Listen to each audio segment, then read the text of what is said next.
दोस्तों अगर आप 2024 में बजाज की पल्सर NS 125 लेने जा रहे हैं तो अपने भाई के लिए बस 4 से 5 मिनट का वक्त निकालिए, क्योंकि आज की इस वीडियो में मैं कंक्लूजन करने वाला हूं कि 2024 में क्या अच्छी और क्या बुरी चीज़ें हैं NS 125 में, और लास्ट में हम डिसाइड करेंगे कि लेनी चाहिए या फिर नहीं। आपका ओपिनियन भी जानेंगे और हम अपना ओपिनियन भी देंगे। चलिए शुरुआत करता हूं। नमस्कार दोस्तों, मेरा नाम है GRD और आप देख रहे हैं राइट टू नो। आपसे गुजारिश करूंगा कि वीडियो अच्छी लगे तो प्लीज़ लाइक करिएगा और चैनल को सब्सक्राइब करिएगा। चलिए सबसे पहले शुरुआत कर लेते हैं अच्छी चीज़ों के साथ। अच्छी चीज़ शुरुआत करनी चाहिए क्योंकि लास्ट में तो हम बुरी चीज़ बताएंगे ही आपको। तो देखिए जो सबसे पहली चीज़ है ना वो है same S NS 160 and NS 200। अब देखिए ये ना बहुत बड़ा एडवांटेज है NS 125 का। बहुत से भाइयों का सपना है कि उन्हें NS 200 लेनी है, लेकिन वो 1,70,000 या 1,80,000 करीब उसकी ऑन रोड प्राइस चल रही है 2024 में। तो यार इतना बजट तो बन नहीं पाएगा। तो ये होता है कि यार सेम लुक में थोड़ा सा कंप्रोमाइज़ करके हम छोटा बच्चा ले लेते हैं, मतलब सेम लुक रहेगा, टायर वगैरह पतले रहेंगे, चला लेंगे काम। तो हम NS 125 पे शिफ्ट हो जाते हैं जो कि 1,10,000 1,15,000 के बीच में मिल जाएगी। तो ये बड़ा एडवांटेज मुझे लगता है। दूसरी चीज़ है कि इसका इंजन, जो इसमें इंजन लगा है ना वो बहुत पावरफुल इंजन है। 12 PS की पावर मिलती है आपको।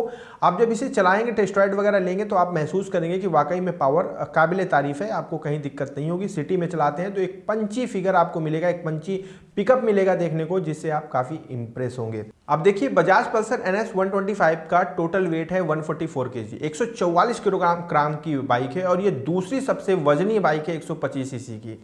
अब सवाल ये उठता है कि यार ये तो मतलब खराब चीज़ है। देखिए खराब चीज़ उनके लिए है जिनको हैवी बाइक नहीं पसंद है। अदरवाइज अगर आपको पसंद है, आप संभाल सकते हैं। तो इसका जो वजन है इसके रोड पे इसको चिपका कर चलता है। जो स्टेबिलिटी प्रोवाइड होती है ना वो कमाल की होती है। आप जब चलाएंगे तो आपको काफ़ी कॉन्फिडेंस फील होगा एक हैवी बाइक चलाने का। ठीक है, अगली चीज़ मैं बताता हूँ वो है बिल्ड क्वालिटी इज़ ग्रेट। अब देखिए जो इसकी बिल्ड क्वालिटी है ना उससे मैं बहुत इंप्रेस रहता हूँ, क्योंकि मेरे पास पल्सर NS 160 है और आज तक 4 साल हो चुके हैं। उसकी बिल्ड क्वालिटी से मैं हमेशा खुश रहा हूँ। तो ये चीज़ NS 125 के साथ भी लागू होती है।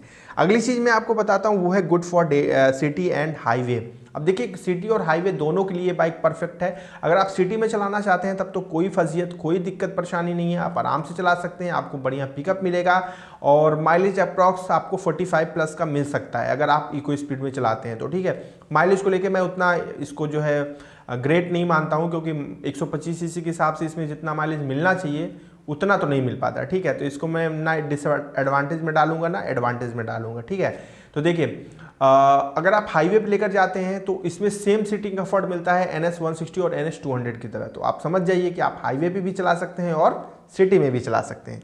अब देखिए तारीफ का सिलसिला खत्म, अब हम थोड़ा सा बुराइयों का सिलसिला शुरू करते हैं। सबसे पहली चीज़ हमेशा की तरह मैं बताऊं वो है इसका टायर। पीछे से देखने में बहुत बुरा लगता है, क्योंकि कंपनी ने क्या किया कि उन्होंने NS 200 का हूबहू जीरोक्स कॉपी उतार तो दिया NS 125 की तरह, लेकिन उन्होंने क्या किया कि टायर की साइज़ छोटी कर दी। अब सेम लुक है लेकिन टायर की साइज़ छोटी है, पतली है, पतला टायर है, तो जिसकी वजह से पीछे से लुक ना मज़ा नहीं आ पाता। ये मुझे इसका डिसएडवांटेज लगता है। कंपनी थोड़ा सा चौड़ा टायर कर दे तो मज़ा आ जाए।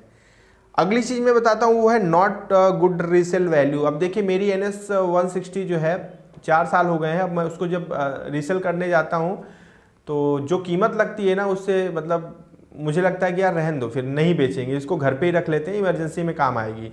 तो सेम चीज़ है NS 125 के साथ भी। रीसेल वैल्यू आपको उतनी परफेक्ट नहीं मिलेगी जितना आप एक्सपेक्ट करेंगे, ध्यान रखिएगा। अब अगली चीज़ मैं बताता हूँ वो है नो मॉडर्न फीचर। देखिए NS 125 बहुत अच्छी बाइक है, लेकिन इसमें मॉडर्न फीचर जैसे Bluetooth connectivity, fully LED headlight या फिर फुली डिजिटल मीटर कंसोल या फिर चार्जिंग पोर्ट, ये सारी चीज़ें नहीं मिलती हैं। तो ये चीज़ कहीं ना कहीं तो परेशान करती है कि मॉडर्न फीचर में ये पीछे हो जा रही है। वहीं पर TVS राइडर को देख लीजिए, ये सारी चीज़ें उसमें उपलब्ध हैं। तो कंपटीशन है तो कंपटीशन में चीज़ें इक्वल रखनी पड़ेंगी ना। अब अगली चीज़ बताता हूँ वो है इसका हेडलाइट इशू। देखिए इसके हेडलाइट में जो बल्ब है वो 35x35 वाला है, जो कि जिसका उजाला मुझे नहीं अच्छा लगता। मैं आपको यकीनन बता सकता हूँ कि अगर आप NS 125 ले रहे हैं ना तो आप उसका जो मेन हेडलाइट का जो बल्ब है ना उसे आप अपग्रेड करवा लीजिए। ठीक है, फिर आपको कोई दिक्कत नहीं होगी। लेकिन अगर जो लगा लगाया मिलता है ना उसका उजाला मुझे अच्छा नहीं लगता। अगली चीज़ मैं बताता हूँ वो रियर ब्रेक नॉट गुड। अब देखिए इसका जो ब्रेक है आगे 240 mm का डिस्क ब्रेक है और पीछे 130 mm का ड्रम ब्रेक लगा हुआ है। अब जो पीछे वाला ड्रम ब्रेक है ना, ये सिर्फ नाम का है। अगर आप इसे लगाएंगे तो मतलब मज़ा ही नहीं आता। अगर आप 50-60 की स्पीड है, सिर्फ पीछे वाला ब्रेक लगा कर देखिए, आपको ये धोखा दे देगी, ठीक है। तो मुझे ऐसा लगता है कि जो ब्रेकिंग है NS 125 में, वो कंपनी को खासा अपग्रेड करना चाहिए। आप क्या कहते हैं, कमेंट करके बताइएगा। अब देखिए 5 पॉइंट्स मैंने बताए अच्छे वाले, 5 पॉइंट्स मैंने बताए खराब वाले। अब आप जो है, आपको थोड़ा समय वक्त देता हूं। अब आप कमेंट में जाकर हमें बताइए, अपना डिसीजन बताइए कि आपको लेना चाहिए या फिर नहीं लेना चाहिए, फिर मैं बताता हूं, ठीक है। हमें उम्मीद है कि आपने कमेंट कर दिया होगा। चलिए अब मैं बताता हूं। देखिए NS 125 जब मैंने चलाई, इसको चला वाला अगर महसूस किया, तो पहली बात अपने दिमाग में एक चीज़ डाल कर लीजिएगा कि आप 125 सीसी वाली बाइक ले रहे हैं। लोग NS 125 लेकर उन्हें लगता है कि उन्होंने NS 160 या फिर NS 200 ले ली, एक बहुत हैवी स्पोर्ट बाइक ले ली, और उसी के हिसाब से उसको हौंदते हैं, बहुत बुरा चलाते हैं, समझ लीजिए। तो देखिए, दिमाग में रखिए कि आप 125 सीसी वाली बाइक ले रहे हैं, ठीक है। अगर आप ये दिमाग में रख कर लेते हैं तो आप इससे माइलेज भी अच्छा निकाल लेंगे, और जितने भी मैंने कमियां बताई ना, वो आपको इतना इफेक्ट भी नहीं करेगा। तो डिसीजन ये है कि 2024 में आप NS 125 बिल्कुल ले सकते हैं, लेकिन एक बार टेस्ट राइड लेने के बाद। उम्मीद है कि आपके डाउट क्लियर हो गए होंगे। मिलेंगे कल फिर से एक नई फ्रेश वीडियो में, तब तक अपना ध्यान रखिएगा। जय हिंद।